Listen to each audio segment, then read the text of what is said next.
This is the Greg Bedard Patriots Podcast with Nick Cattles. It is the Greg Bedard Patriots Podcast with Nick Cattles, brought to you by our friends at Athletic Greens. If you're shopping for 75 high-quality vitamins to help start your day right, well, that's where you want to go, Athletic Greens. Before we get into this Packers game at Lambeau Field on Sunday afternoon, Greg, let's hit some of the headlines. And, of course, when we talk headlines, we talk Mac Jones. Mike Giardi, per sources, Mac is in the facility. He's participating in game planning. The Patriots quarterback has told multiple teammates to not count him out of this weekend's game. Greg, should we count Mac out of this weekend's game?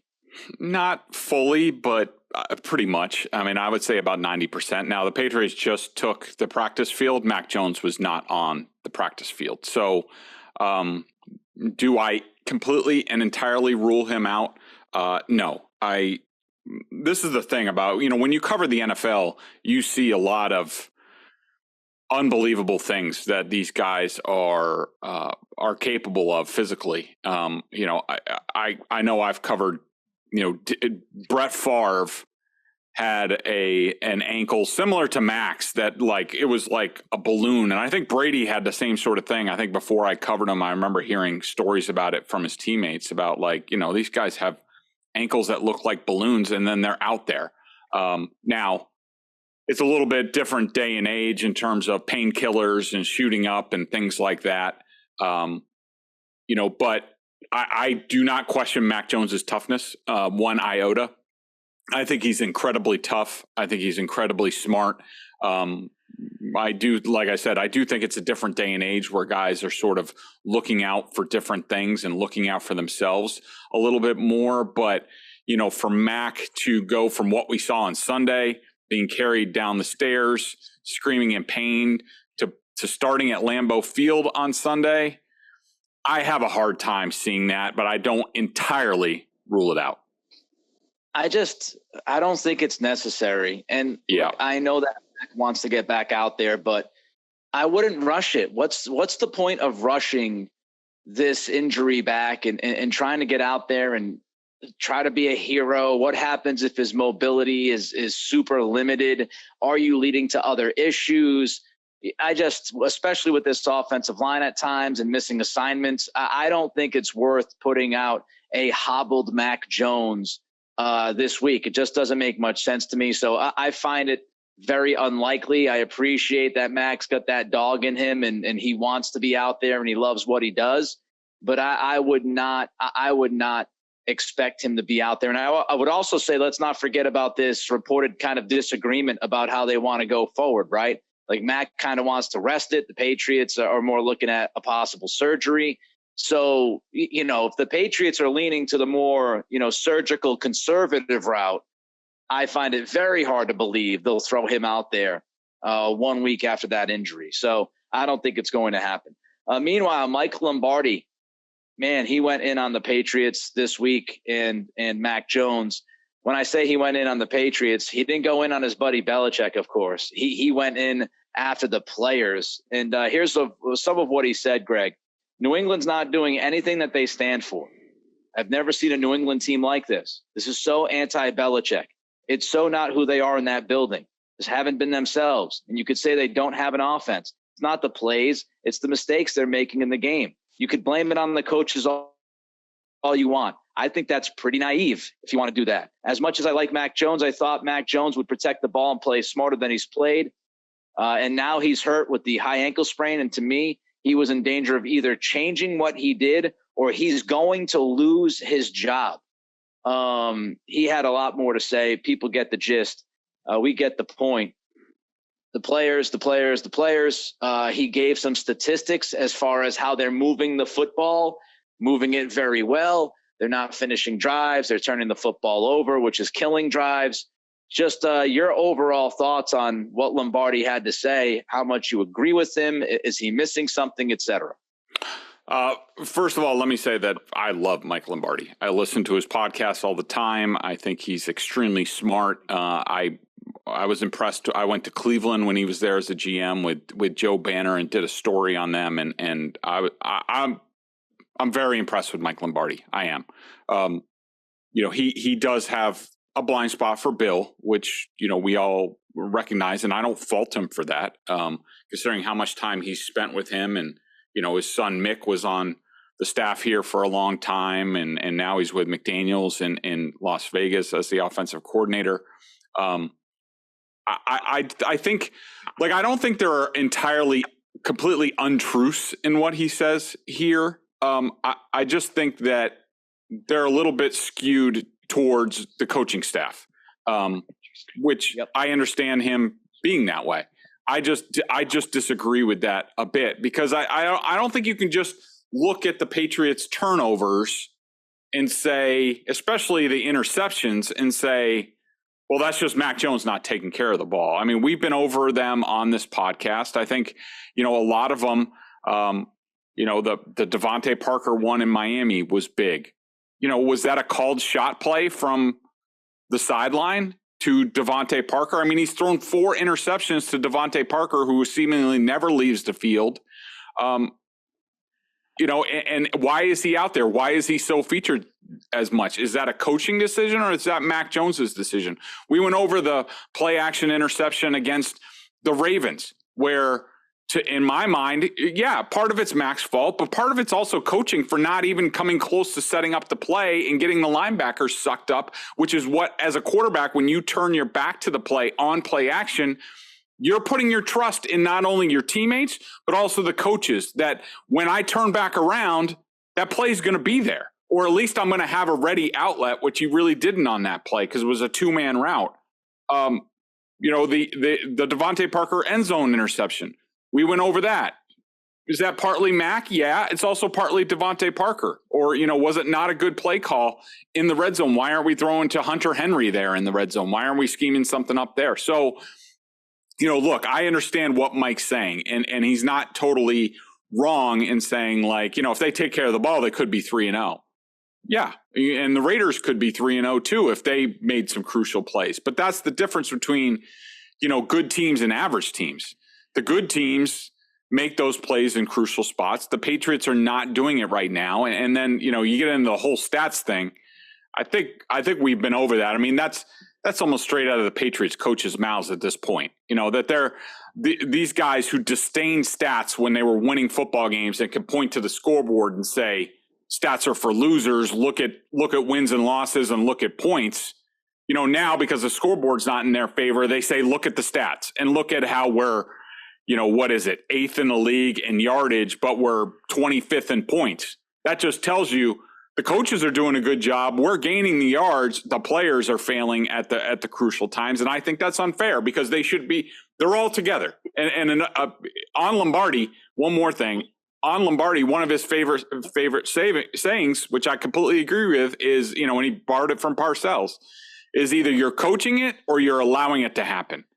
And so the Patriots are all in the same boat together. I don't like putting it on the players or specifically Mac Jones because we've documented how the coaching has let him down and led him to this point. Whereas if other coaching was involved, I think you can make the argument that they would be building off of last season instead of regressing.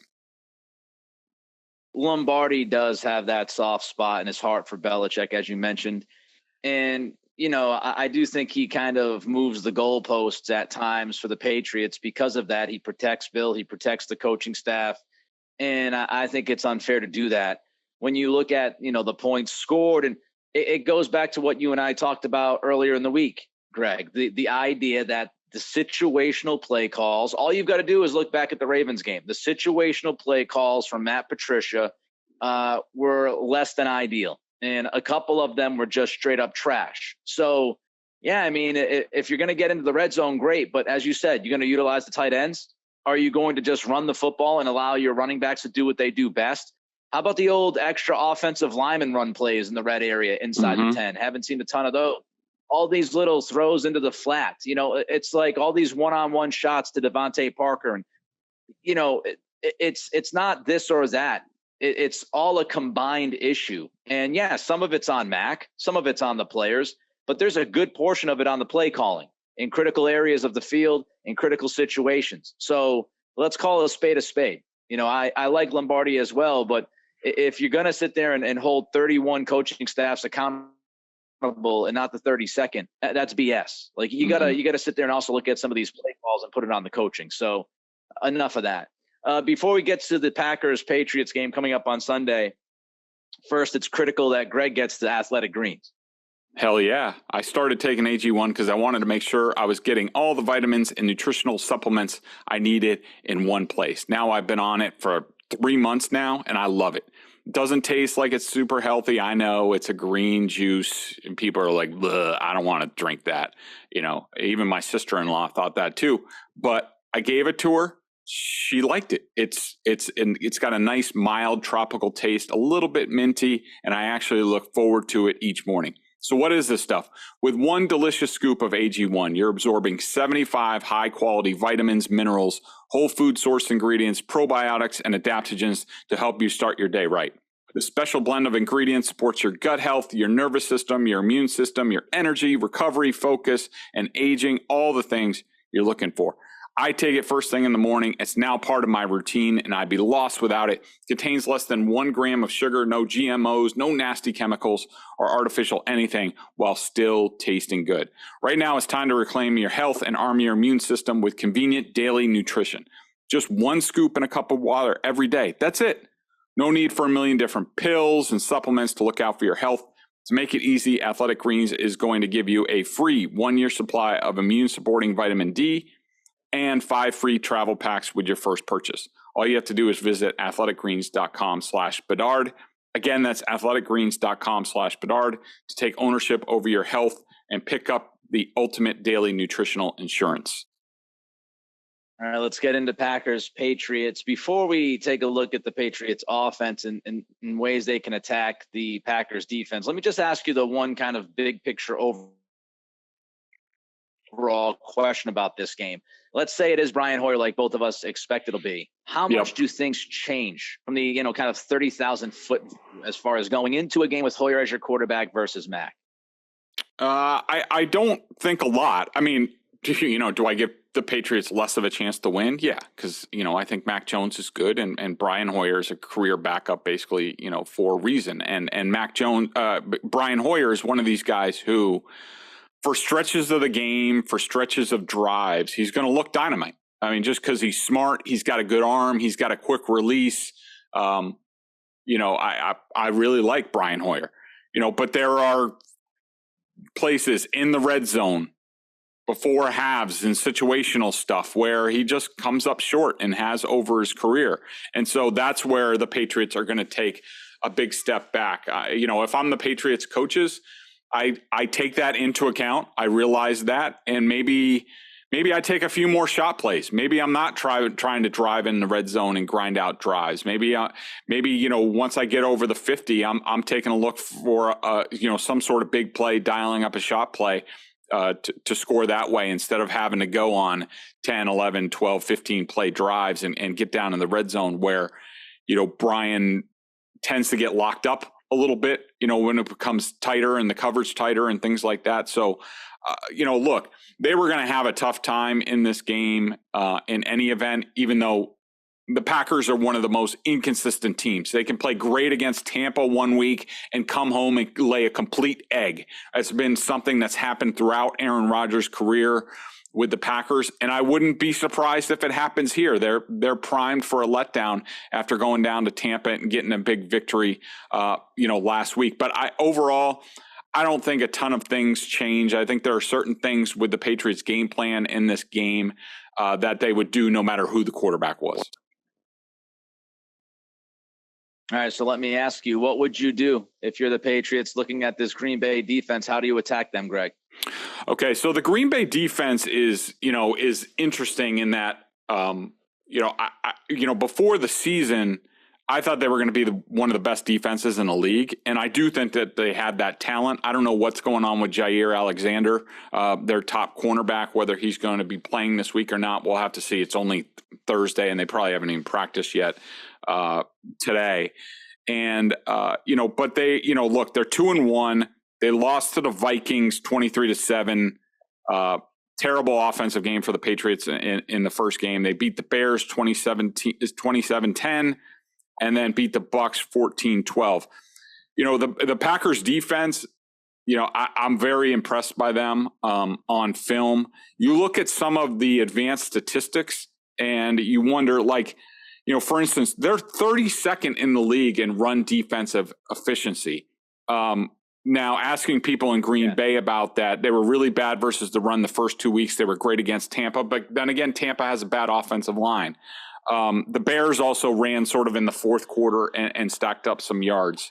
I think that, when I look at the Packers and how the Patriots are constructed, they're not, by stats, they're not very good in the run game. And so that to me is advantage Patriots. I think the best thing that they do is their old school, not the new stuff, the old school between the tackle stuff. Ramondre Stevenson, I think they hit on something last week. Him and Damian Harris really complement themselves well. So I think the Patriots can make hay in the running game.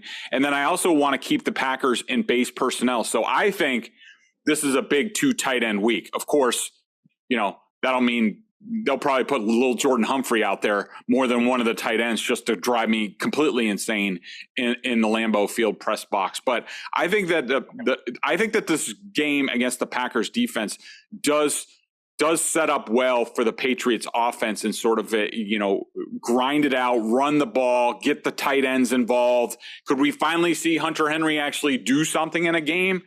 If it doesn't happen this week, Nick, I don't know when it's going to happen. It's always a risky proposition for me to ask you how to attack a defense or an offense, because usually you and I are on the same page, and here we are again. Because you're just going to steal all my thunder, because I agree with you. If I'm the Patriots, I'm trying to run the football like 45 to 50 times on Sunday. This is a big, to me, Ramondre Stevenson, Damian Harris game. Each guy should have at least 15 to 20 run touches. And I've watched Green Bay. I've watched every single one of their games this year. I've watched all 3. Oh. And I do think they have some in that front 7. I do think they have questions in the front 7 defending the run.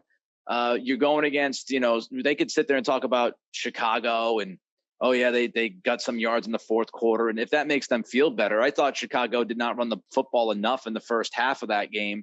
And when they actually started to commit to it a little bit, Green Bay was incapable of stopping them.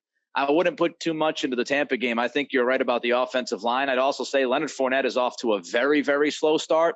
And if you remember the headlines coming in for Tampa, one of them was Fournette showed up a little chubby. And, he did not deny that. He said he lost the weight, got back into shape a little bit. But there was some serious concern about whether or not he was taking it serious walking into this training camp. So, and let's also not forget that if Green Bay people want to point the details, second half rushing for Chicago and they were down, blah. Well, they were going against Tom Brady with, no Mike Evans, no Chris Godwin. Obviously, Gronk has retired. Good point. Leonard Fournette, again, has not been great. So if there's any game that you could key on the run, it was that one. That's going to be my question, is because if you're the Green Bay defense, you haven't been great against the run, but you're going against Brian Hoyer. And I would imagine that you're keying against the run. If you're, what's the defensive coordinator's name? Is it Joe Barry or something like that in Green Bay? I'm trying to remember. That sounds right. If you're the DC of Green Bay, you have to go into this game saying priority number 1, 2, and 3 is to stop Ramondre Stevenson and Damian Harris. We cannot let these guys run the football for $150, 200 yards. But that's what I would do. I'd run the ball, and I think they also would be susceptible to the tight end action as well. Well, let's jump to the Patriots defense now against Aaron Rodgers in this Green Bay offense. You obviously have an extensive history watching Aaron Rodgers play football. You've seen him play a ton of games. You know how his mind works. If you are Steve Belichick, Gerard Mayo, and Bill B, heading into this game, what are you looking to do, Greg? Well, obviously, I have enormous respect for Aaron Rodgers and his talent. I just think he's spectacular, and he still is. Now, the big questions with the Packers offense are, the offensive line. They still don't have Bakhtiari back. I doubt he's back this week. They've been sort of like a mess up front, run blocking and pass blocking. And then the receivers are all, young kids, and, Alan Lazard is sort of like their best wide receiver. And, they have some. I like the tight ends. I like, Tunyon was a guy I was hoping the Patriots would sign to an offer sheet. He's coming back from injury though. Mercedes Lewis, old timer. But they're not overly talented other than Rodgers. And so, but the big thing is their backfield. They have two great running backs. I mean, it could be an old school sort of running back battle. I mean, between Aaron Jones and AJ Dillon and Ramondre Stevenson and Damian Harris, this is Bill Belichick probably thinks he's back in 1985 and he's probably all excited because this is, that type of game where it looks like if I'm the Patriots, as dangerous as it is, I'm stacking the box.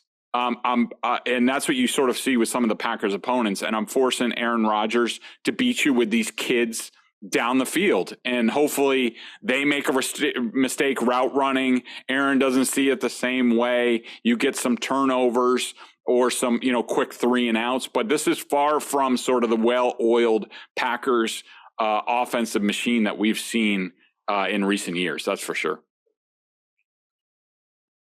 No doubt. Christian Watson was a guy they drafted. He was out with an injury last week. I think it's a hamstring issue with him. Romeo Doubs is another young receiver they have. He's more of kind of like a quick hit slant guy. Might take a shot down the field once with him.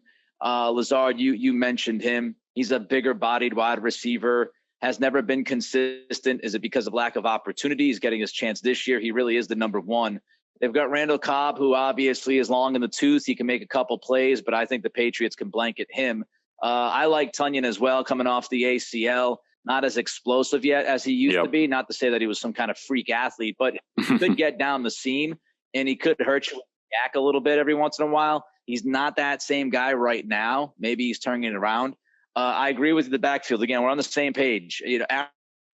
Aaron Jones, to me, is a very good back. Week one of the main issues with their offense was Jones had 8 touches the entire game. Matt LaFleur was asked about it. He was kind of embarrassed that he only gave him the football 8 times because it was inexcusable.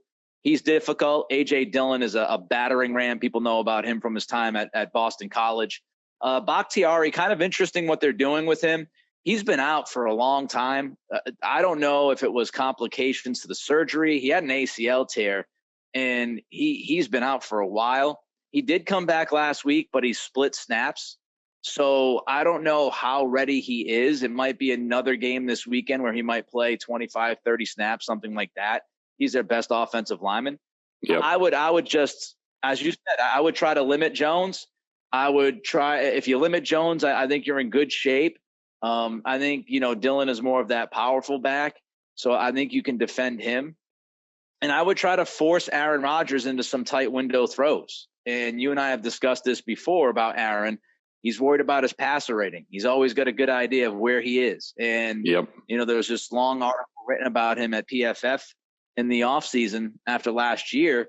And they went through a bunch of his throws and a bunch of times where he could have taken shots and he decided not to, and he played it safe. He took some checkdowns. So there is that mentality from Aaron. He's not going to put the ball into the fire too often. So, with these young receivers and these guys, I think your secondary could do a good job against this receiver core. You can limit the run. It could get interesting. Let's get to I've got a couple questions here for you, just a couple before we get to our pick'em. The first one I would ask you, I just mentioned about the force the tight throws. In your time covering Rodgers, what has bothered him the most? Good question. And what's interesting is that when Aaron, very early in his career, he was even criticized by some of his teammates about being way too conservative. And even back then, you could tell he knew his stats. He could rattle them off at the drop of a hat. And, to the point where I think it was his second or third year as a starter after Favre, you noticed in training camp, he took more risks and he and I had a long discussion about that and about how, and I think Mac's sort of going through that right now where you need to use practice as a place to test yourself and what you're capable of, because NFL games are not a place to do that. The thing that bothers Rodgers the most, I would say, is, I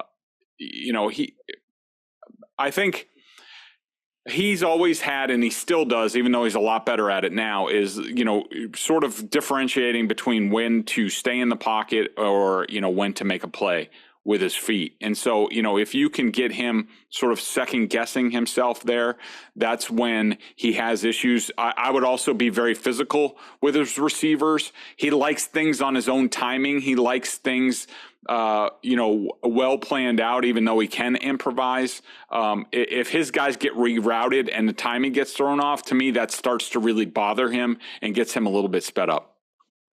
Another question I have is, we talked about the run game. Will Patricia be able to commit to the run game and possibly get more snaps for Kendrick Bourne this weekend? Great question. I've been disappointed in how they haven't, run the ball more. Even though if you look at the numbers, they've been, pretty balanced. But I think, I would like Matt Patricia to, get a little bit more old school. I know it goes against the modern day thinking, but I just think it's the way the Patriots are constructed and the way that they need play action.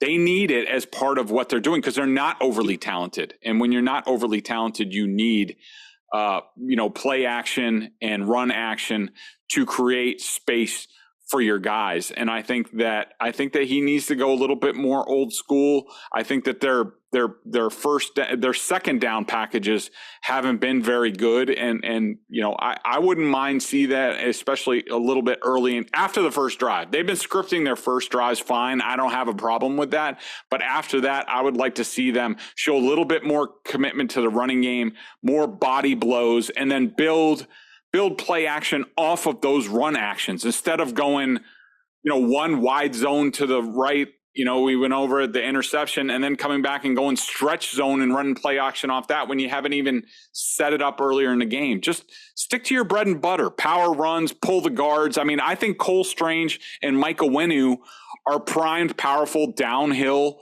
blockers. And I think that they need to do that more instead of, trying to force the issue with some of these zone stuff. Just thinking, I don't know if they've thrown a single football down the seam to a tight end yet this year. No. It's kind of crazy to me. It's been such a staple of their offense. Can we get Henry down a seam? Can we get Jonnu down a seam? And I think what you're talking about, Greg, is really kind of the second and third level of an offensive coordinator. You can spend the whole week along with Mac and Joe Judge and Bill Belichick, and you can script the first drive. Okay, we know what we want to do. But the reason why it's crucial to have somebody who has the experience is because of adjustments. What's the defense doing to you after that first drive? How do you react to that? It's also about, as we've talked numerous times, even earlier in this pod, critical play call situations, those moments when you have to have a play. And also what you just mentioned as well, the idea of setting something up for later in the game with something that you do early in the game. That's kind of like that next step of the OC function. And that's what I think are what we've seen that Patricia's missing. And it's not Matt Patricia's fault. You have to acquire the skill.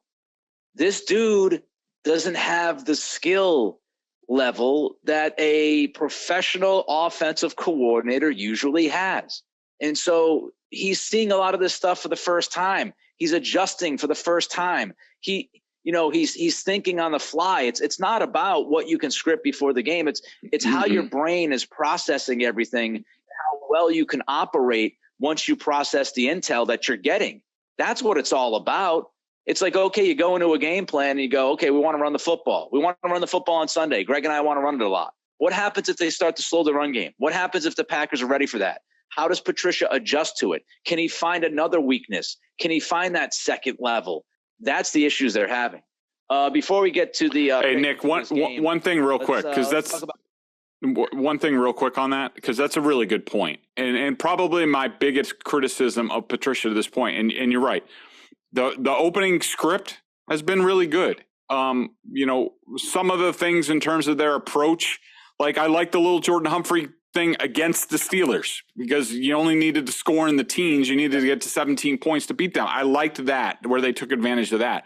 But I think my biggest criticism of Matt Patricia and sort of the structure and play calling of this offense has come on the critical plays where it's like, you can almost see it on Matt Patricia's face on the sideline where he's looking at it and he doesn't really know what to do when he freezes up, and he keeps calling these same plays, whether it's in the red zone on third down, where he calls these. All right, well, his default is, well, we're going to get a rub for a running back or a tight end into the flat, and that's what we're going to do, and it's going to be open. And like every team has been ready and waiting for it, and the not setting things up to pull out in those crucial situations, I think has been at least my major criticism of what's gone on offense so far. I agree with you, and it's just this thought process of, he's going to go. They always say coordinators have their go-tos, right? You have your go-tos for 2-point attempts. You have your go-tos for, goal-to-goal situations, fourth and short when you're, fourth and goal when you're close to the goal line within 2 or 3 yards. And it seems like for Patricia, he definitely has his like 3 or 4 go-to plays, but unfortunately for him, everybody's ready for those go-to plays and they're not working well. So it's like, if he can't get his go-to plays to work well, then he's going to like the second, third plays. And that's going to be even more of a disaster. You got Packers -9.5 at home against the Patriots. Your thoughts on the line and your thoughts on the game? Man, that line is a lot. I'm just trying to think, what do you think the line would be if Mac started this game? I think with Mac, it was hovering around 5. And then as soon as Mac got injured, I think it jumped to like 8.5 at first. Yeah. You need to climb a little bit. It's anytime I see the Packers after a big victory, and this is, this goes back to when I was covering the team in 07, 08, 09 into 10, and watching Aaron over the years, like I said before, they are a Jekyll and Hyde team. And they pretty much go with the flow. And like, they are one of the biggest teams in terms of letdowns after big victories. Part of me wants to pick the Patriots to cover in this game. I think right now, pending more film review, I'm going to say that they do this. I think that the Patriots' strengths, their defensive line. I think you're right. I think their cornerbacks will do a really good job. As people have heard me say, I love Jonathan Jones and what he's done this year. I just can't get enough of watching him on film. He's been spectacular. The Patriots will figure out who they need to put him on to shut down. Whether if it's Lazard, they'll do that. And it's a bigger body for him, so you worry about the size mismatch. But if Aaron's looking for him, at least Jonathan Jones is going to be in his kitchen all over the field. He's done that all year. He's been terrific. I also think the Patriots, ability to run, and if they actually decide to use their $25 million tight ends, I think they can make hay there. I don't know. I kind of have a good feeling about the Patriots in this game. So, I'm going to pick the Packers to win, but I'm going to pick Packers, let's see, 23, Patriots 17. Did I steal your thunder again? Brian Hoyer. It really, you kind of did. Is it Hoyer? Is it Mac? I think it's going to be Hoyer. I think this game could be closer than anticipated. I think this game, I said this last week on my show before the Bucks Packers game, the over-under in that game was like, I don't know, high 40s, maybe 50. And I'm like, people are just dead wrong on this. Vegas is dead wrong. I would hammer the under. And I expected that Packers-Bucks game to be much lower scoring than anticipated. And that's precisely what happened. So I don't like the Green Bay offense isn't explosive. They weren't great in week 1. They weren't necessarily great last week against Tampa. Tampa's got a very good defense with all due respect to them. They credit them, their defense. They were okay against Chicago. I don't think Chicago's any great shakes. So I do think you can kind of keep this team under 27 points. I think you can keep them between 20 and 24 on Sunday. The issue is going to be turnovers. If you tell me the Patriots take care of the football, then I think they can stay within the 9.5. If you have a Brian Hoyer meltdown and he turns the ball over once or twice, now all of a sudden that, 21 points or 20 points turns into 28-32. And then you're looking at that 9.5. I'm going to go with that the Patriots will play ball controlled offense. I think they'll try to soak some clock. I do like their corners. By the way, Doug Kyde wrote about Jonathan Jones this week at PFF. If you want additional information on him other than what Greg's giving you, he wrote this story, and I think the headline was something along the lines of the unknown lockdown corner or something like that, the unexpected lockdown corner, Jonathan Jones. He's been fantastic. So, yeah, I feel kind of the way that you do. Aside from a turnover or a couple of turnovers, I think this game could be within the 9.5. So I would take the Patriots getting the 9.5 at Lambeau and hope Hoyer doesn't have a meltdown. If he does, blame it on Hoyer, not me. BSJ member question of the day, $39.99 on their annual plan. Bedard does the coaches film. He does chats with you. Of course, you got Corrales cranking up the Celtics coverage. By the way, if you're a Celtics fan, go check out what Matt Barnes had to say within the last 24 hours. A couple of interesting things. The first thing he said, it was not what Ime did. Yeah, he said, so Matt Barnes says in some kind of podcast / video deal, he says that it's not necessarily what Ime did, it's who he did it with, which is, I think, very, very. And then he also said that if this does get out, he's not sure Ime will ever coach again in the NBA. And he's not talking about head coaching. He means like he doesn't know if he's going to coach again.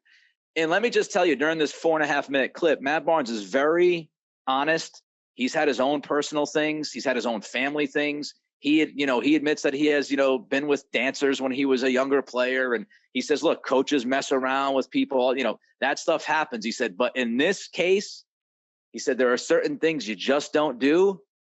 And Ime did one of those things. So it's not necessarily what he did, but who he did it with. And so I'm sure there's going to be internet sleuths being irresponsible.